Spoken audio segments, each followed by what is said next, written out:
Barang siapa terjerumus dalam kesyirikan, dia akan mengalami 3 musibah. Barang siapa terjerumus dalam kesyirikan, dia akan mengalami 3 musibah. Musibah yang pertama yaitu amalannya akan gugur seluruhnya. Allah Subhanahu wa taala berfirman, "Wa laqad uhiya ilaika wa ilal ladzina min qablik la in asyrakta la yahbatanna 'amaluka wa la takunanna minal khasirin. Balillaha fa'bud." Kata Allah, sungguh telah diwahyukan kepada engkau wahai Muhammad dan telah diwahyukan kepada rasul-rasul sebelum engkau.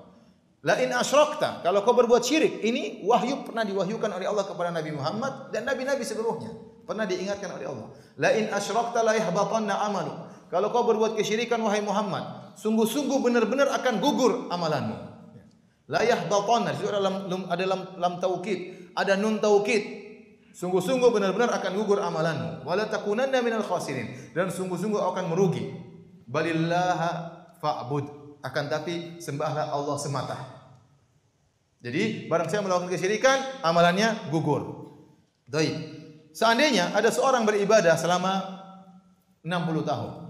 Dia atau 40 tahun lah dia beribadah. Dia sudah haji 5 kali, umrah sudah 20 kali, berbakti kepada orang tua, rajin salat malam, puasa Senin Kemis ya.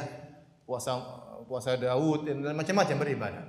Tahu-tahu dia berbuat kesyirikan, dia menyembelih sembelihan kepada selain Allah. Ingin bangun rumah, akhirnya dia kata Pak Dukun, kamu harus menyembelih kambing supaya aman rumahmu. Dia ambil kambing, dia sembelih kepada jin.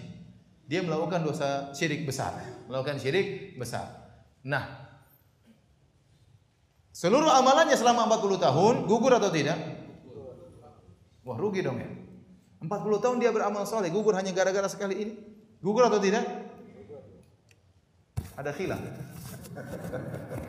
Ada khilaf di kalangan para ulama. Ada yang mengatakan otomatis gugur. Otomatis apa?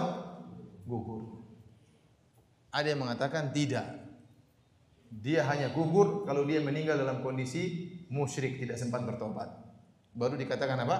Gugur. Dan pendapat kedua ini yang saya lebih saya condong kepadanya ya. Berdasarkan rahmatnya Islam. Ada seorang sahabat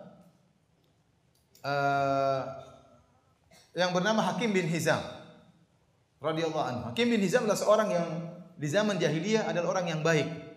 Oleh karena dia pernah menyembelih 100 ekor onta dan dia pernah membebaskan 100 budak. Ini dia lakukan tatkala dia masih di zaman jahiliyah. Orang jahiliyah juga dulu baik-baik. Sampai dia pernah memotong 100 ekor onta bersedekah. Kemudian dia pernah juga membebaskan 100 orang budak. Kemudian dia masuk Islam. Waktu dia masuk Islam, dia tanya kepada Nabi SAW. Ya Rasulullah, bagaimana amalan saya dulu? Masa nol lagi? 100 ekor onta itu enggak gampang. Banyak itu 100 ekor onta. 100 orang budak itu tidak gampang. Itu biaya besar untuk membebaskan 100 orang budak. Maka dia tanya kepada Nabi, ya Rasulullah, bagaimana dengan amalan saya yang pernah saya lakukan zaman dahulu, begini-begini di zaman jahiliyah.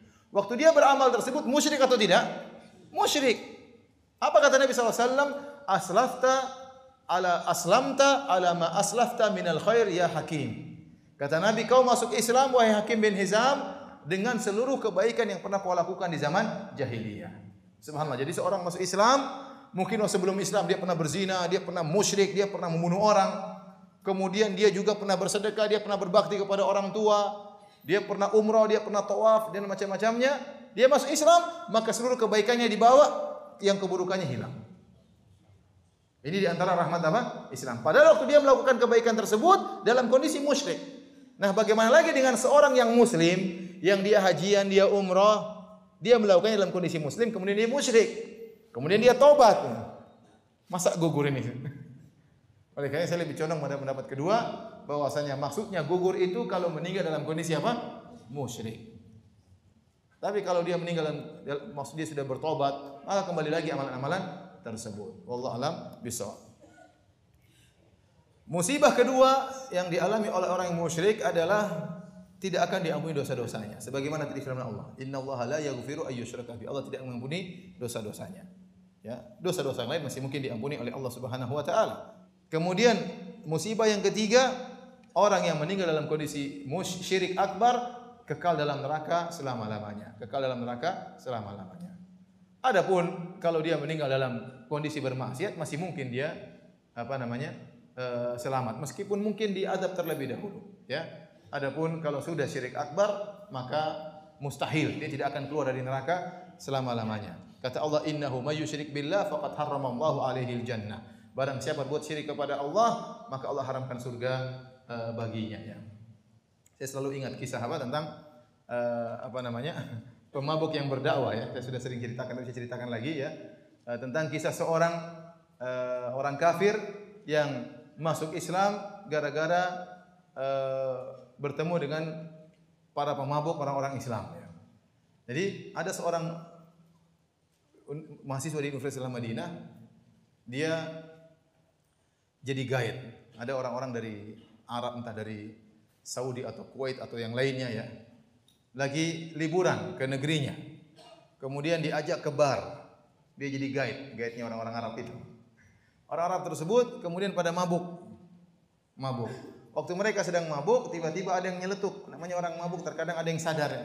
Kata dia, semoga Allah ampuni kita. Ini lagi mabuk bilang apa? Sama teman-temannya. Semoga Allah ampuni kita. Terus kata yang guide-nya juga, ya semoga saya juga diampuni. Akhirnya yang orang-orang Arab, tidak, kalau kau tidak bakalan diampuni. Kenapa? Kau kafir asli. Kalau kita muwahhid tapi berbuat maksiat. Muwahhid tapi berbuat apa? Maksiat. Tidak terima, terjadi dialog. Lagi mabuk ini. Akhirnya setelah itu dia pun, ini saya diceritakan oleh Syekh Abdul Razak hafizahullah taala. Kemudian akhirnya dia pun setelah itu cari tahu. Dia pun pergi cari buku. Kenapa kalau orang kafir asli tidak diampuni oleh Allah Subhanahu wa taala? Maka dia cari buku tentang kesyirikan, akhirnya dia masuk Islam. Ternyata orang-orang mabuk ini juga bisa berdakwah. Maksudnya orang kalau sudah meninggal dalam kondisi musyrik enggak mungkin dia selamat. Ya, hatta yalijal jamalu fis sambil khiyat. Dia hanya bisa keluar dari neraka jahanam kalau onta bisa dimasukkan dalam lubang jarum, dan itu mustahil, tidak mungkin. Ini bahayanya kesyirikan. Maksiat apapun masih mungkin diampuni.